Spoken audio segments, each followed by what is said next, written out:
বাংলাদেশ ক্রিকেটের নতুন গতিতারকা নাহিদ রানা ভয়ঙ্কর পেস, আগ্রাসী বোলিং আর ধারাবাহিক পারফরমেন্সে এবার বিশ্ব ক্রিকেটের অন্যতম স্বীকৃতি পেলেন তরুণ পেসার। আইসিসির এপ্রিলের সেরা ক্রিকেটার নির্বাচিত হয়েছেন বাংলাদেশের এই স্পিড স্টার।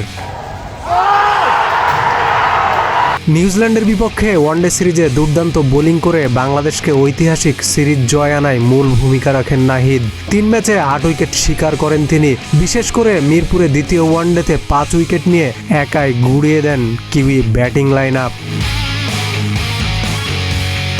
নাহিদের গতি, বাউন্স ও আগ্রাসী বোলিং এরই মধ্যে আন্তর্জাতিক ক্রিকেটে তৈরি করেছেন নতুন আলোচনা। তার বিষয়ে ক্রিকেট বিশ্লেষকরা বলছেন, বাংলাদেশ ক্রিকেট অনেকদিন পর পেয়েছে সত্যিকারের এক্সপ্রেস পেসার। মাত্র 22 বছর বয়সেই নাহিদ দেশের ক্রিকেটের ভরসার নাম। পাকিস্তানের বিপক্ষেও সাম্প্রতিক টেস্টে 5 উইকেট নিয়ে দলকে ঐতিহাসিক জয় এনে দেন নাহিদ। ধারাবাহিক পারফরমেন্সের ফল হিসেবে এসেছে আইসিসির এই স্বীকৃতি।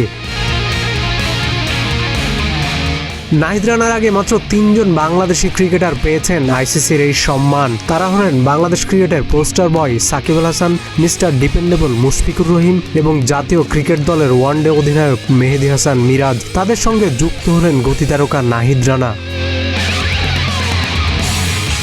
একসময় বাংলাদেশ ক্রিকেট মানেই ছিল স্পিন নির্ভর দল, তবে সময় বদলাচ্ছে আর সেই পরিবর্তনের সবচেয়ে বড় প্রতীক নাহিদ রানা।